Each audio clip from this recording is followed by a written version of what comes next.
Hey everyone, welcome back to the Restaurant Technology Guys podcast. I'm Jeremy Julian, the Chief Revenue Officer of CBS North Star. And as always, I want to thank you guys for tuning in. I know you got lots of choices when it comes to hanging out on the internet and podcasts, so thank you guys for spending time with us today. Today, you're in for a treat. If you love the fast casual and innovations that are happening in the fast casual environment, today we are joined by Jason Morgan, the CEO of Original ChopShop.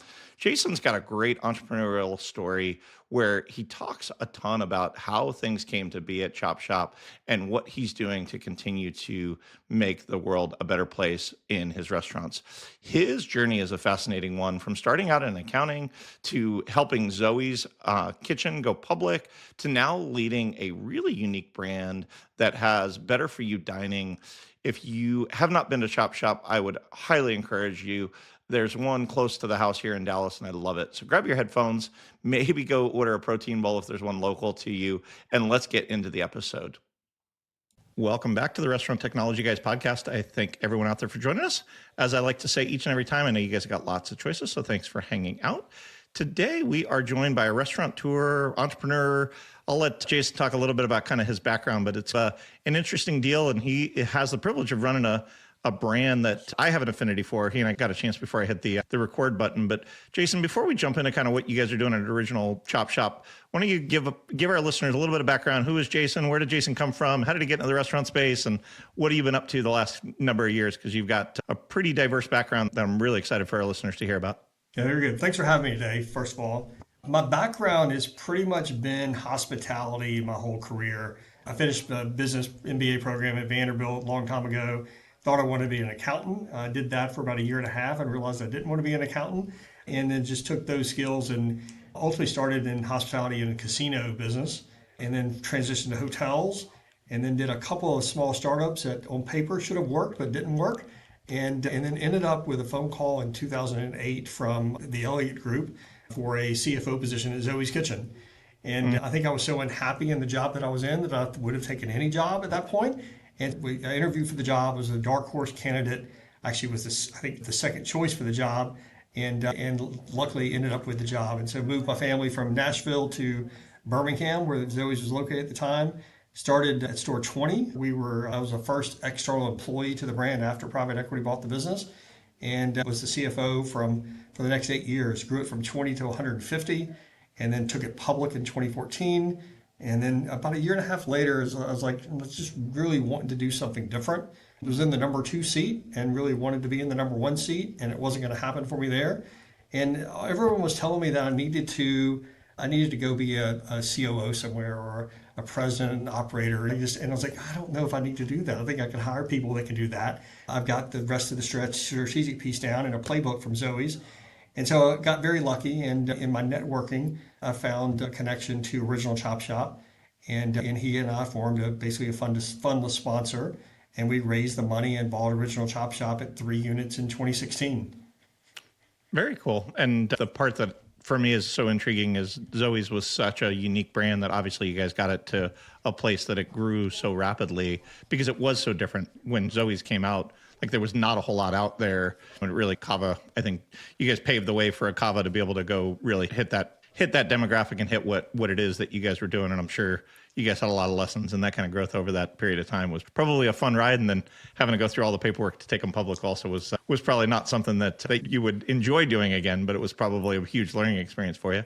Yeah, it was great. And I'll tell you, one of the things I like about ChopShop is it's got a lot of similarities with Zoe's in that there's no one doing exactly what we're doing in the fast casual space. There are people that do bowls, and there are people that do salads, and there are people that do juices or shakes. And everyone's really moved in the last several years to more of a singularly focused menu category where they focus on one thing. It's a very small, limited menu. And we've done something very different. We've got probably one of the biggest menus in the fast casual space, over 50 items. It looks very difficult. It is more difficult than some concepts, but it's a lot of scoop and serve once you get the stuff prepped for pre-lunch. I'm very thankful a lot of times, or most days, where Zoe's was unique, ChopShop is unique. I don't know if I could run a brand that wasn't unique. Like if I was in the hot chicken space or the salad space or the burger space or the pizza space, I just don't think I'd have the same drive and the same motivation to go do this every day because I think it's just a lot more difficult. And it's rare, like it's rare in the restaurant space that you could say I've got something that's different. And Mhm. but this is very different. And it's super unique. And that's part of, I'd love for you, for those that haven't been to an original Chop Shop, I got the privilege that there's three of them where I frequent. And so you and I talked a little bit before I hit the record button. It is one of those things that quite honestly, for me, there's so many unique things about your guys' menu. I don't know that I've had the same item twice there. I think about it and then I get there and I want something and then I'm like, wow, but that looks so different and I'm going to try it. And it always ends up hitting the spot from the perspective of the execution and the flavor profiles and really just even the delivery timeline. So talk us through what is Original Chop Shop for all of the listeners out there that haven't been to one. So I'll start at the very beginning. Husband and wife founded the concept back almost 11 years ago. And the story they tell is that they were tired of eating Chipotle every day and they wanted something that fit their lifestyle and was a little bit better for you. And so they developed Chop Shop. They built a menu based on what they like to eat. And so we've taken that menu and we've adjusted it over the years. But essentially, about 40% of what we sell are protein bowls. And it's not walk the line. So it's not Kava or Chipotle or Sweet Green. We're taking the order at the counter, bringing the food to the table. But it's also highly customizable in terms of you can take anything out of the bowl or add anything to the bowl that you want. It just happens in the back in the kitchen that you can't see it and you can't point to it. About 15% of the mix is salads, about 15% of the mix is sandwiches. But really, the unique part of the brand is we have a big beverage component and a big snack component. So we do fresh squeezed juices, we do acai bowls, we do protein shakes, we do parfaits. That makes up about 15% of the business as well. And then we just recently rolled out breakfast all day. And so that's another 10% of the business. Plus, we have the remainder is catering. The menu is so diverse that you can come for different occasions. So you can come after a workout for a juice or shake. You can have a business lunch. You can take it home for your family for dinner. And because the menu is so differentiated, you can come multiple times a week. So our most frequent guests are coming a lot, whereas I would argue at some of the other bowl concepts, the flavor profile is pretty much the same, and you might go once every 3 or 4 weeks. At Chop Shop, you can come multiple times in a week and have a very different experience. And that's the part that I find it most unique about it, Jason, is that you guys execute a Mexican type concept or somewhere Tex-Mex.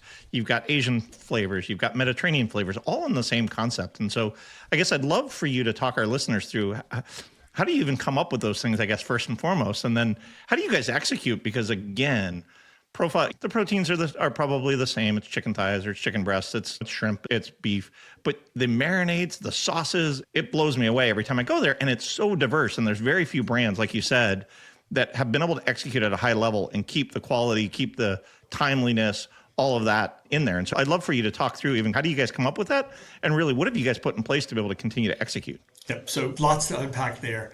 So first of all, we're making everything in the shop. So all the sauces, all the dressings. I think at this point, every single thing that goes on a bowl or a salad from a dressing sauce standpoint is made in the store every day. And so that keeps the quality, keeps the freshness of what we're doing. When we bought the concept, it was much more an Asian focus. It wasn't intended to be that. We would consider ourselves an American concept, but most of the flavor profile in the bowls was Asian. There was teriyaki chicken, Korean steak, a Thai bowl. It was all Asian. And so in the last few years, we've made a conscious effort to expand that profile. And one of the things that we did is we asked the question to the teams like, excuse me, who are our biggest two competitors in the bowl space? And the obvious answer is Chipotle and Kava. And so what we did was we came up with two bowls that resemble something that you could get at each of those other competitors. And so we have a Choprito bowl, which is basically a burrito bowl that looks a lot like Chipotle, but skews a little bit more upscale in terms of the ingredients. And then we have a hot honey chicken and hummus bowl that looks like something you could walk the line at Kava and get. And so both those bowls have been huge wins for us as a brand and expanded the flavor profile. What I'll tell you is I was a picky eater as a kid. Like I think I ate my first salad when I was 24 years old, if you can believe that. And so I eat a lot more salads today than I ever have. And so a lot of this is, almost feel like if I like it, then almost everybody's going to like it. And so we've got an outside chef that we work with that's been with us from the early days of Zoe's. He lives here in Dallas as well. And so he's been super helpful in ideating new recipes and getting things standardized for us. The other thing we've done that is we focused a lot on technology early. And like the first things we did was we built technology to make this business scalable. And so new point of sale almost immediately, new back office system almost immediately, ideal versus actual food costing almost immediately. So all the recipes were confirmed and reconfirmed. And so all of that goes into it as well to be able to do things consistently across a number of stores and a number of markets. Yeah, and I tell people all the time, to be able to execute at a high level, you've got to have some of the best in class technology to be able to help your staff members, because you're not getting Harvard PhDs that are coming in to go work at Original Shop. They need to be able to execute and keep the customers satisfied, as well as fulfill those needs for people. On to kind of the other categories. So we talked a little bit about bowls. You guys have got wraps, you guys have got sandwiches, you've got salads. Talk to me a little bit about how you guys skew there, because again, the thing that I learned a long time ago, David Overton, Cheesecake Factory CEO, he likes to talk about the no veto rule, and Cheesecake Factory is one of those places that you can go and everybody can eat.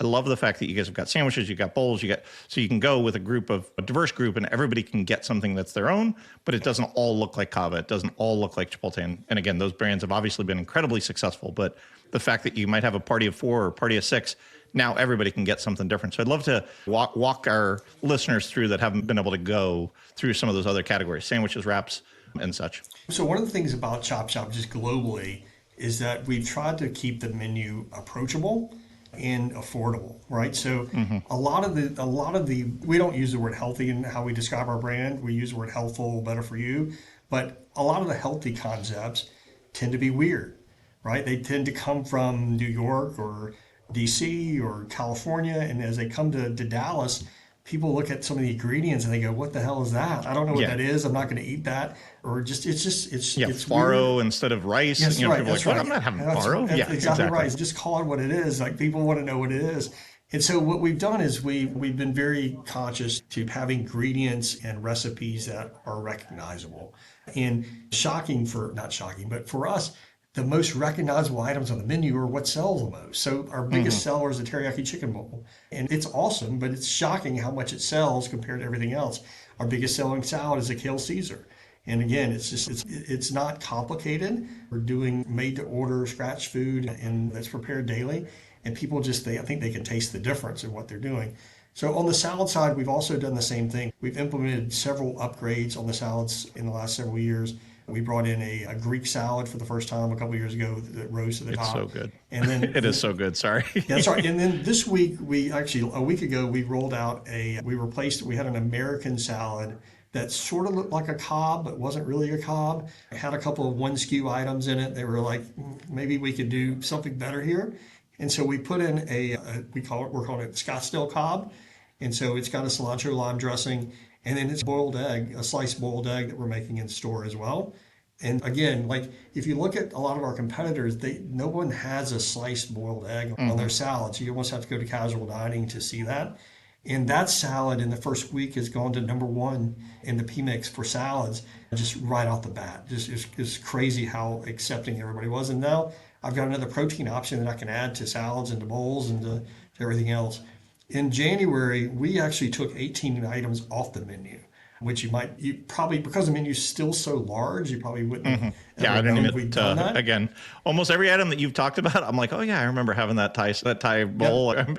I'm going through it. So sorry, I'll let you keep going. No, it's good. So we just continually tried to upgrade through just alterations of what we were serving. And we consistently try to make things better. And so a couple of things, examples of that is that we've always had sweet potato hash as like a base item for our bowls. And we probably got more complaints about that than anything else in the bases. And it turns out that we were cutting them too small. So we started cutting them bigger and people love that more. In September, are you using any tech to get that feedback? We are. There's so many brands that don't get that, and I'd love if you guys are using tech to get that. I would encourage everybody to make sure that they've got a feedback tool because it's huge. Regardless of what tool you use, having some feedback tool. Do you guys use something? We do. We use Ovation. Love Zach. Love that team. Yep. So Ovation has been a big win for us. We do about 54% of our business digitally, and about half of that comes direct to us through our app and our website, which is a gigantic number compared to most brands. Yep. And so we're sending a 2-click survey through Ovation to that subset of people and responding to everybody. And so it really takes what would have been no chance to recover or no chance to interact with the guest and allows us to interact with everybody that's interacting with us. And so that's been a big plus. And then we're responding to everything through Google reviews to Yelp reviews to Uber Eats, DoorDash through Momos. And it's a very similar platform, but responding through that as well. So we have really good feedback of what people like, what people don't like. Yeah, and it allows you guys to pivot, which I guess leads me down that path. You talked about the hard-boiled egg for the salad. Talk to me a little bit about breakfast. I've never had breakfast there, so I'd love, Yeah.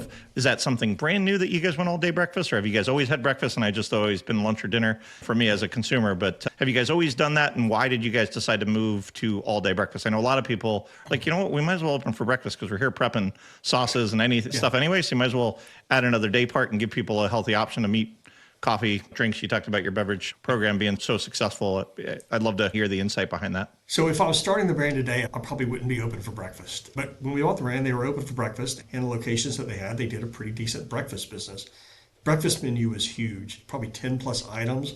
On top of that, you had juices and shakes and acai bowls and all this other stuff that you get for breakfast. As we started expanding, we saw breakfast was still pretty strong in what I would call urban locations, and urban, not New York urban, but Dallas urban, like around SMU and Park Cities or in Lakewood. You still saw people coming for those early hours. In the suburbs, we didn't see hardly any business between 7 and 9. And so we've adjusted some of our hours to be more conducive to when the business is coming in.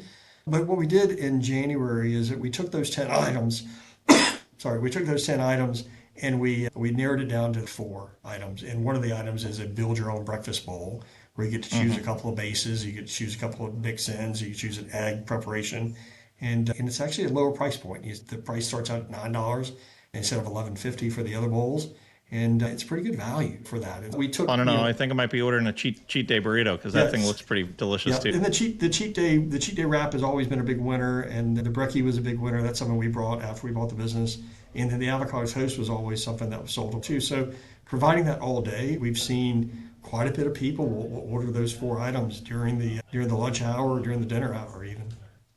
I love that. I love that. Jason, I'd love to understand your guys' growth because I think you guys started here in DFW or in this metro area. You guys have grown here. You guys have grown in Texas is traditionally does a pretty good job when you travel outside of kind of the DFW metro down to Houston or Austin or some of the other places, San Antonio. But you guys are in multiple states and now growing even into kind of the Arizona market. I'd love to get your understanding. Why Georgia? Why Phoenix? Help me understand, how did you get there? Because I know just from years in my conversation, everything's corporately owned. So it's got to be hard to create consistency across such a divergent swath of stores in different states and stuff. Yeah, great. So I'm going to give you a stat first that I always pride myself on finding information out there and taking information and turning it into strategy, right?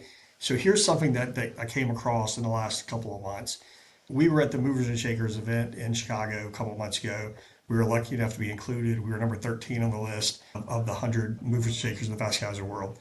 And as I started looking at the list, and I've looked at the list before and I've seen the same pattern, I was like, wow, like none of these groups are company-owned models.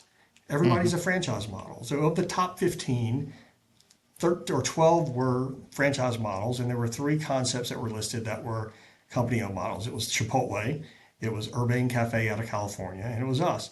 And so it led me to start digging around, okay, who actually is doing what we're doing across the country? And I put it out to LinkedIn and asked people for feedback and did some research. And what I found was there's only, if you have these criteria, less than 40 units, fast casual, 100% company owned, in 3 states or more. Okay, so those are the 4 criteria. You would think there'd be dozens of companies that meet that criteria across the country. There's only 10. There's 10, which is just mind-blowing to me that there's only 10. And if you take that 10 and you further segregate it down, 4 of the 10 are shrinking. So they've tried to grow and they're not growing anymore. That leaves 6. Two of the remaining 6 are really small. There's a 6-unit pizza concept out of Ohio, a 7-unit taco concept out of California. And they may grow, but they're not going to grow very fast. That leaves you 4. 2 of the remaining 4 are vegan concepts, which in my opinion don't have a whole lot of white space to grow. They can grow in big cities, but they can't come to Dallas and build 15 of them like we could. So that leaves 2. It leaves us and Hattie B's as the only 2 concepts that sort of meet that criteria. And because there's been no investment in the small emerging company-owned models since COVID, I don't think anybody's going to show up all of a sudden and get to 50 units. So it's my belief that we're the only concept in the country that has the chance to get from where we're at 26 units today to 50 units by 3 years from now. And if we can do that, then we're going to be a shiny penny that is going to be the only one out there that's performed and is investable at that point.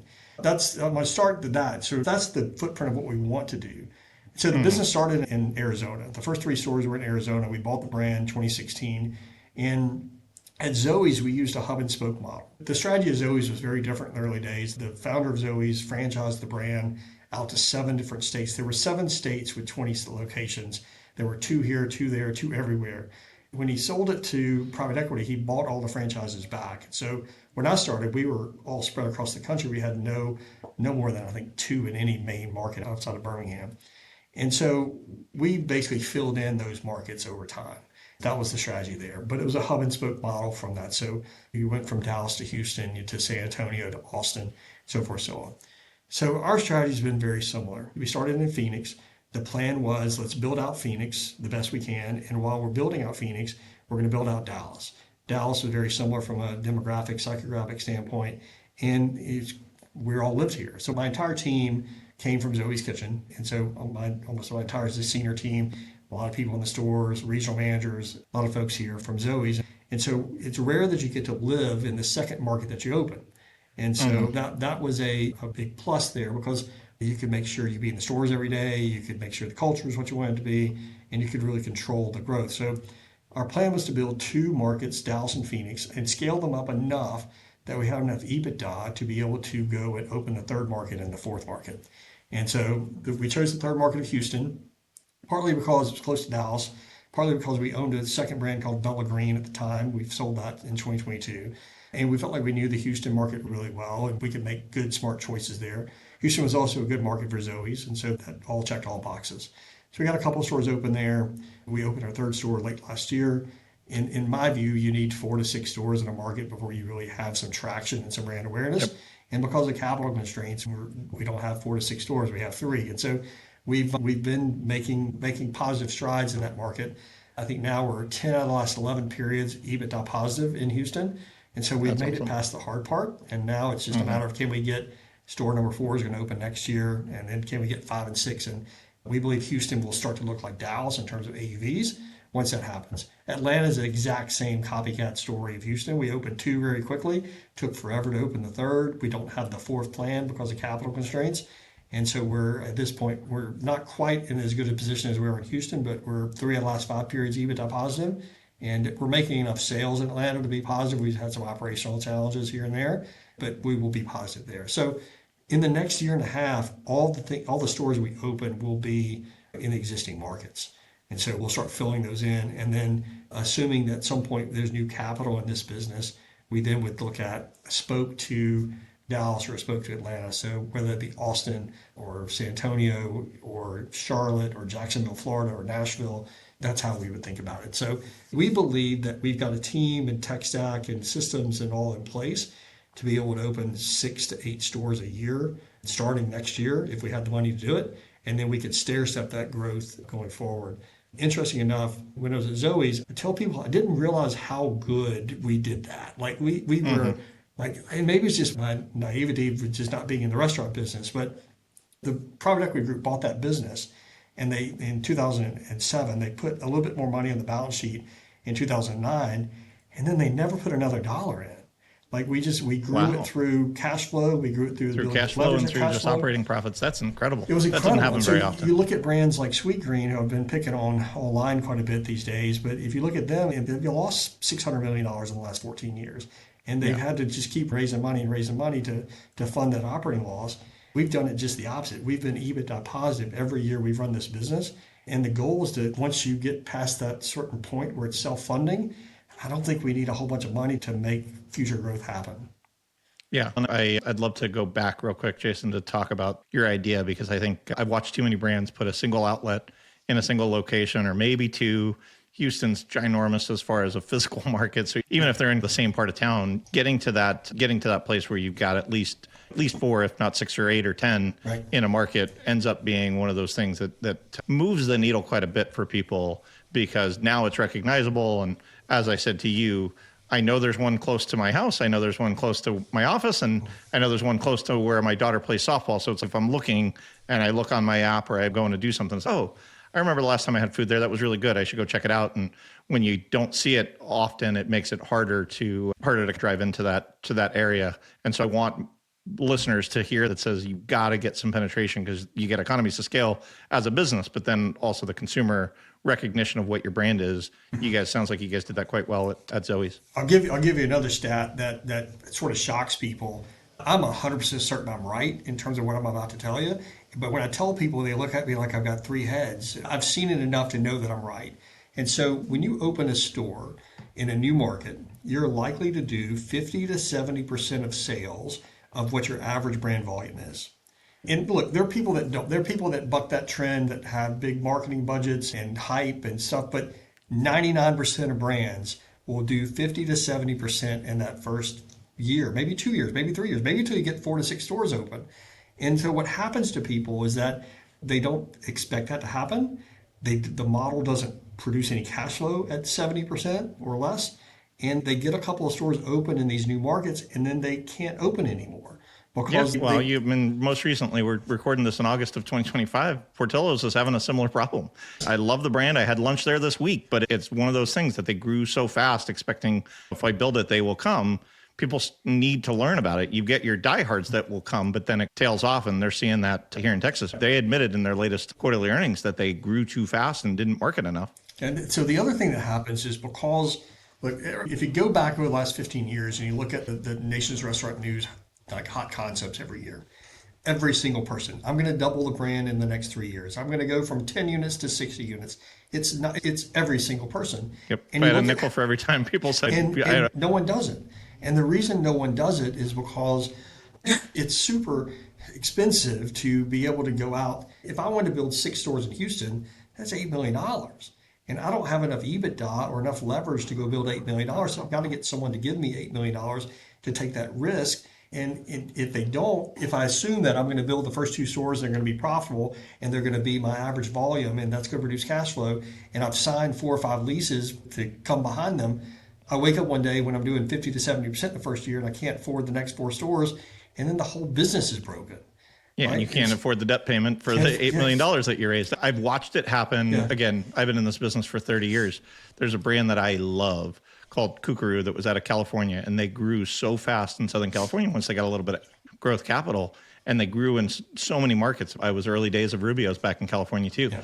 Did the same thing. They got into too many markets, and then they got too many dogs, and it ended up bringing them down. And so I love that you guys are focusing on, let's create some penetration in certain markets so that we can build a brand and then go out from there. And so I'm going to pivot real quick, Jason, because we're getting close to time. If somebody comes into ChopShop, give me 2 or 3 items that are your guys' signature items. What's your favorite? How do you modify your favorite item? But let's start with just, I'm a brand new consumer. I see an original ChopShop in the place that I'm looking to go. What are 1 or 2 things that you're like, you know what, they have this, they're going to come back and they're going to enjoy our food? What are those 2 or 3 items that you would suggest? And then throw in, what do you do? Because almost every restaurateur modifies the crap out of the standard stuff that's on the menu. Yeah. All right. So if you come in for the first time, I'm going to steer you towards a protein bowl. And if you don't want a protein bowl, I'm going to steer you towards a salad. And so on the protein bowl side, I'm going to put the teriyaki chicken bowl in front of you, probably do roasted veggies, jasmine rice. That's probably the most favorite combination right now, and I think you'll have a pretty good meal there. It comes with avocado, sliced avocado. It also comes with, it's got sesame seeds. It's got some Brussels sprouts as a topping to that. So it's a good option. If you're going to choose a salad, I'm going to push you towards the Greekish. Or actually, I might push you towards the new Cobb because it's pretty phenomenal, and people have really gravitated to that so far. And then from a juice standpoint, if you want to spend a little bit more money and add a juice, I'm probably going to recommend a fruitier juice. It's called the Slim Squeeze. And so would put you to that. For me, I've been really ordering something that's strange lately. And so my daughter turned me onto it. She calls it the Trio, and we're probably going to market it as the Trio at some point next year. And so I order a kid's teriyaki bowl. I'll order a protein shake. I've been getting the jacked up PB&J, which is strawberry, banana, peanut butter, and a cookie. And I end up with this like variation of different things, all small portions. And it works out to be about $14, $15 all in. And it gets me a little taste of everything. And so I've been eating like that lately. I love it. Yeah, I think my go-to when I go into if I just, hey, somebody want to go here? I think I end up getting what is the beef bowl, The Korean steak bowl. Korean steak bowl. That is definitely my favorite with the jasmine rice. I love that. With, to your point, the veggies is really awesome. So Jason, we've talked a little bit about where you guys are at, where you guys are growing, how you guys have done it. Is there anything else that we missed that you would want our listeners to hear? Because we've got lots of people out there that are going to have heard the story. They're going to be in kind of some of these markets that want to check things out. So anything else that I missed as far as what you guys are up to? No, I think we covered a lot. I think what I'd ended with is we have a product and a brand that is ready to grow. Like we have two high net worth families that are backing the brand. We'd like to grow faster than we're growing. We've been very unlucky in terms of going out for additional capital times for whether it was COVID or whether it was inflation or whatever it was. We've just been really unlucky. I think we have one of the best things out there in fast casual. I think the numbers support it, the team supports it. It's got every box checked, and so it's just a matter of can I convince someone to invest alongside me or the brand or the current investors and take this to the next level. And so that's what I'm looking for. That's what I'm hoping for. To be truthful, I'm a little bit bored only building 2 stores this year. We have a team of people that was building 25 to 30 at one point at Zoe's, and so we have the wherewithal to do more. And like I said, we built all the systems and tech to do more. And so it's just a matter of can we get started? Love that. Just because I forgot to talk about it, and I know it's something that you guys have, or at least I believe you guys have, is off-prem. You talked about kind of where you guys are at. How are you guys tackling catering? Are you guys big on catering? And I know your product travels, so I'd love to just, for those that are doing things, looking for a better option, I believe you guys do some of that, and I'd love for you to talk to our listeners a little bit about that because they may be like, oh, I hadn't considered those guys. I've been there for the bowls. I've been there for the wraps or the sandwiches. But talk to me a little bit about your guys' catering offering and your off-prem stuff. Yep. So we do about 6 to 8% catering across the brand. We can do everything we do catering, everything from protein bowls, salad, sandwiches to the breakfast items. We also cater acai bars where we bring the acai and you can put the toppings on it. So it's as wide as a range as you can have from a catering perspective. About half our catering business comes from Easy Cater. I wish it didn't. It comes at a huge fee and it comes at no markup for us. So I'm eating the fee and I don't own the customers. We've been trying different methodologies to win those people back from a direct standpoint. It's a slow go, but that's our goal is we'd rather have you direct. One thing we did do is we put in a catering loyalty program several years ago, and it's actually through Patronics. It's stacked on top of our main loyalty program through Patronics. And so if you spend $1,000 in a quarter, we actually give you back 10% in form of a Visa gift card. And so that's been a big win for folks. A lot of people give away, they'll give you 10% back in food, right? And like people really, I don't think they really want more food because their boss is paying for the food, but we're giving people back 10% in form of an Amazon or Visa gift card that they can go spend somewhere else. So that's been a big win for us in terms of keeping those guests loyal. Awesome. Jason, thank you for sharing the story. Like I said, I'm a huge fan. I love selfishly when I get a chance to hang out with people that I enjoy their brand and go to on a regular basis. So thank you for continuing to create. Thank you for continuing to innovate. I love the innovations you guys continue to change. Every time I go in, it's, oh, that's new. Let me try that. Let me check this out. I know you're very active as well on LinkedIn. We were talking a little bit about that before I hit go. So if you guys haven't already checked in with Jason Morgan, original ChopShop, go follow him. He writes some pretty cool stuff that I know is getting some conversations going for sure in the restaurant space. Thank you for that. Thank you to our listeners, guys. Like I said at the onset, I know you guys got lots of choices, so thanks for hanging out and make it a great day.